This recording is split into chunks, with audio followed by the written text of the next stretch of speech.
चाहता हूं कि भारत के संविधान का और संशोधन करने वाले the constitution 128th amendment bill 2023 यानी नारी शक्तन वंदन अधिनियम 2023 को सदन में पूर्व स्थापित करने की अनुमति दी जाए।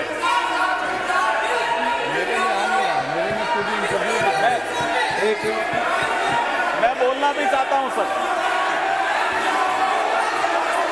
सप्लीमेंट्री बिजनेस में देखिए, बिल को अपलोड सप्लीमेंट्री बिजनेस में देखिए, बिल को अपलोड कर दिया गया है।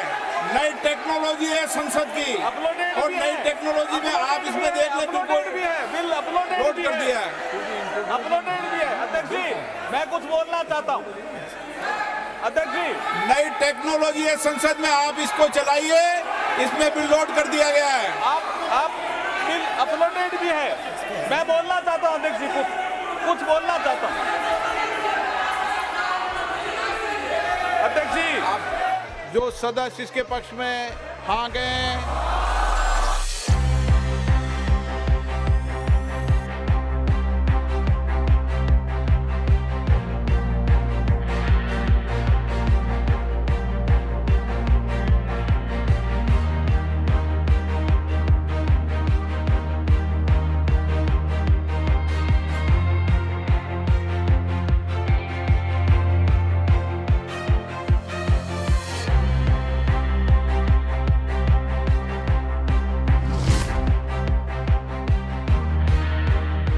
लोकसभा में एक बिल प्रस्तुत किया गया है।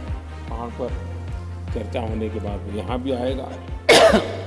नारी शक्ति के सशक्तिकरण की दिशा में जो पिछले अनेक वर्षों से महत्वपूर्ण कदम उठाए गए हैं, उसमें एक अत्यंत महत्वपूर्ण कदम आज हम सब मिलकर के उठाने जा रहे हैं।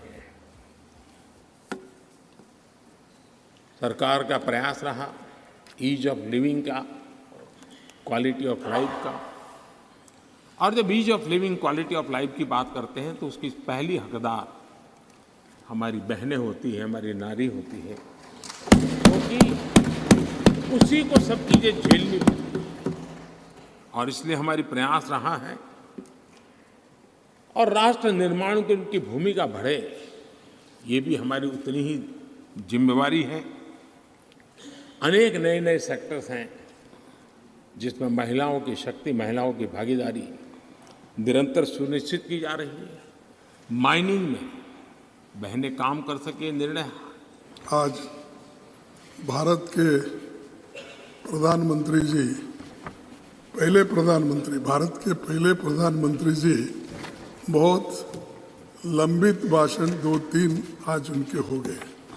एक तो पार्लियामेंट में हो गया, एक तो जॉइंट वहाँ पर सेंट्रल हॉल में, अब फिर यहाँ पर। तो उन्होंने जो कुछ कहा, एक बात तो वो क्रेडिट हमको देते नहीं, लेकिन मैं उनके नोटिस को लाना चाहता हूँ कि वुमेन रिजर्वेशन बिल ये ऑलरेडी पास्ड इन 2010, लेकिन इसको बाधा आ गई तो उसमें वही रुक गया।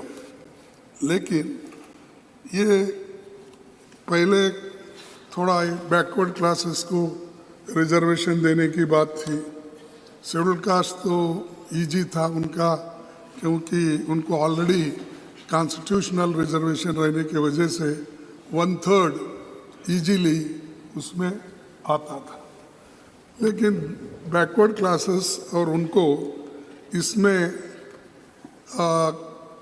जरा थोड़ी सी आगे पीछे होने का संभव इसलिए है कि अनलेस कॉन्स्टिट्यूशनल अमेंडमेंट 1/3 बैकवर्ड को देने का अगर नहीं होता तो नेचुरली वहाँ के महिलाओं को नहीं मिलता।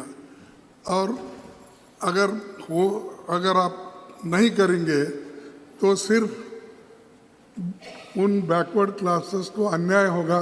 क्यों अन्याय होगा कि चुन चुन के लोग ऐसा करते हैं हमेशा लेडीज के लिए, यानी बैकवर्ड क्लास के लेडीज में, शेड्यूल कास्ट लेडीज में उतने पढ़े लिखे नहीं हैं और उनकी लिटरेसी ये भी साक्षरता भी कम है। वो कम रहने के वजह से और सभी पॉलिटिकल पार्टियों का, मैं एक पार्टी बोल के नहीं बोलता, सभी पॉलिटिकल पार्टी की एक आदत है कि महिला बोले तो कमजोर महिला को दे देते हैं। Sir, I'm sorry. I respect the. Excuse me. Please. Sir, we respect the leader of the opposition. But to make a sweeping statement that all parties choose women who are not effective is absolutely unacceptable. I speak on behalf of all our women. We've all been empowered by our party, by our Prime Minister. Rashtrapati Draupadi Murmu ji is an empowered woman.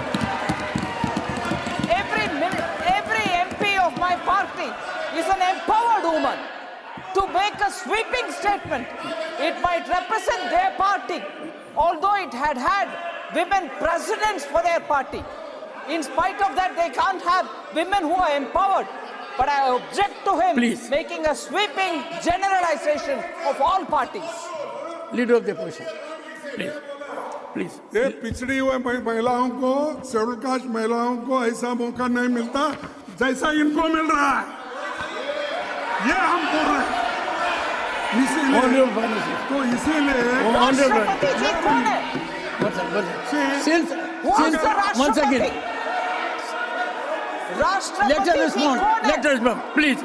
Honorable Finance Minister. राष्ट्रपति द्रौपदी मुर्मू जी कौन है? I'm sorry, opposition leader cannot please insult people like this. Cannot draw differentiation between women. महिला के भेद में